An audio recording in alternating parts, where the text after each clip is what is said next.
నా గోపి ఇంకా రాలేదా? వస్తున్నాడు బావగారు, మీరేమి దిగులు పడద్దు. విమానం మన దేశం పొలిమేరలోకి వచ్చి ఉంటుంది. లక్ష్మి, తులసి తీర్థం ఇలా ఇవ్వు, బావగారు నోట్లో పోస్తాను. అప్పుడే తులసి తీర్థం ఏంటనయ్యా? ఆఖరి గడియ లేనట్లు బావగారు 10 కాలాలు బతకాలి, గోపి గీతల పెళ్లి చూడాలి కదా. డాక్టర్ గారు, కాస్త బావగారి స్థితి చూడండి. ఏమిటంటారు డాక్టర్ సాబ్? Just a matter of few hours. ఏమిటమ్మా డాక్టర్ ఏదో ఇంగ్లీష్లో కూస్తున్నాడు? పరిస్థితి గంటల మీద ఉందట.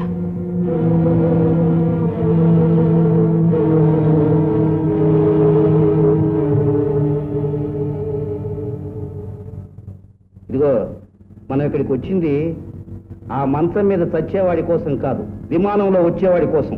అవునా? మన అమ్మాయి కమల్ని గోపికి కట్టబెట్ట దగ్గర చేరి ఇందాక ఏమన్నాడో తెలుసా? గోపికి తన పెళ్లి చూడాలట.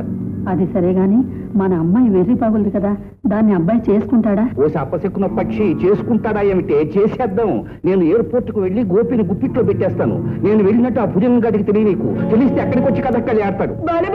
నాన్న ఓడిపోయాడు, బావే గెలిచాడు, బావే.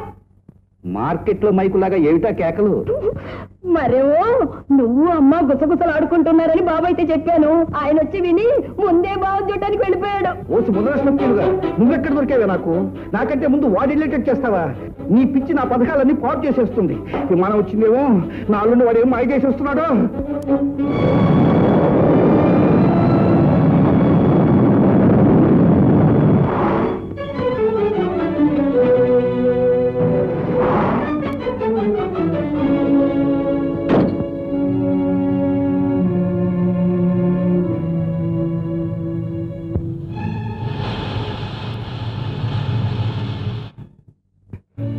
అల్లుడు, క్షేమేనా?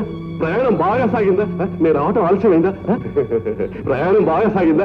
కాకేమవుతుంది? మనిషి అంటే మర్యాద ఉండొద్దు. అల్లుడు, కమల్ నీ కోసం ఎదురు చూస్తుంది, రా వెళ్దాం. అమ్మాయి గీత కూడా రాత్రింబగలు నిద్రాహారాలు మానేసి సేవలు చేస్తూనే ఉంది. చేస్తుంది.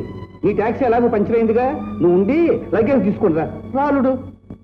బాబు గారు, మన కారు తీసుకొచ్చేసాను. సరే పద. అల్లుడు, లగేజ్ ఏమీ లేదు.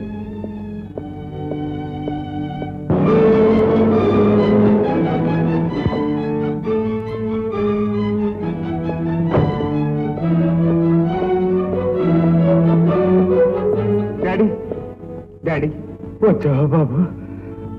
వచ్చావా? నీ రాక కోసమే ఈ ప్రాణాలు ఇంకా నిలుచున్నాయి. డాడీ, ఎందుకు బాబు బాధపడతావు? పుట్టగానే తల్లిని పోగొట్టుకున్న నిన్ను విదేశాలకు పంపేశాను. నా గోపి విదేశాల్లో చదువుతున్నాడనే గొప్ప కోసం తాపత్రయపడ్డానే తప్ప తండ్రిగా నిన్నెప్పుడు గుండెల్లో పెట్టుకుని పెంచలేదు, ఏ ప్రేమ పంచలేదు. అలాంటి డాడీ కోసం ఎందుకు బాబు బాధపడతావు? అలా అనకండి డాడీ. నేను ఏ దేశంలో ఉన్నా నాకు మీరున్నారనే ఆలోచన ఎంతో ధైర్యాన్ని ఇచ్చేది. ఇప్పుడు మీరు నాకు దూరం అయితే తప్పదు బాబు. పైనున్న మేమమ్మ పదే పిలుస్తాం. నేను పోతున్నందుకు నాకు బాధలేదు, కానీ నన్ను దిక్కులేని వాడిని చేసిపోతున్నందుకు. డాడీ, బాబు, డాడీ, బాబు గారు.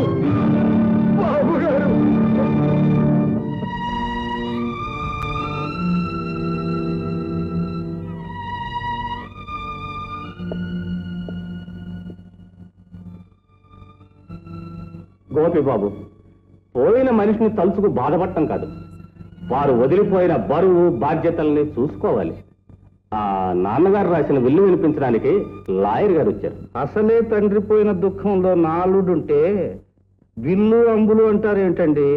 4 రోజులు పోయిన తర్వాత తాపీగా చదువుకోవచ్చులే. అల్లుడు గారికి 10 మంది అన్నదమ్ములు ఉన్నప్పుడు ఎవరెవరికి ఎంతెంత రాశారో అని కంగారు పడి చదువుకోవాలి. అయినా ఉన్నది ఒక్కగానో కొడుకైనప్పుడు ఇక విల్లు చదువుకోవడం ఎందుకు? అంతా నా అల్లుడివే. ఉన్న విషయం ఏదైనప్పటికీ చదివి వినిపించటం మా కర్తవ్యం. గోపి గారు, తమరు అనుమతిస్తే చదవండి. బాబు గోపి, నువ్వు పోగొట్టుకున్న ఈ తండ్రి నీకు మిగిల్చింది ఏమీ లేదు. వ్యాపారమే జీవితం అనుకున్న నేను వ్యాపారంలో జీవితాన్ని, ఆస్తిని కూడా నష్టపోయాను.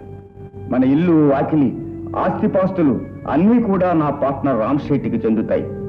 దురదృష్టవంతుడైన ఈ నీకు ఇచ్చింది పుట్టుక, ఇస్తున్నవి దీవెనలు. ఇట్లు నీ తండ్రి రాజారావు.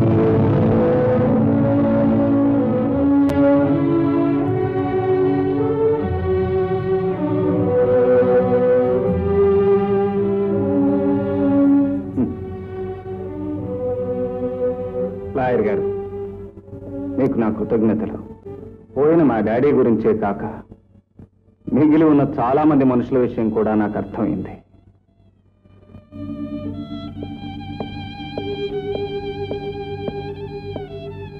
సేట్జీ, అన్నీ మీకు సొంతం చేసి వెళ్ళిపోతున్నాను.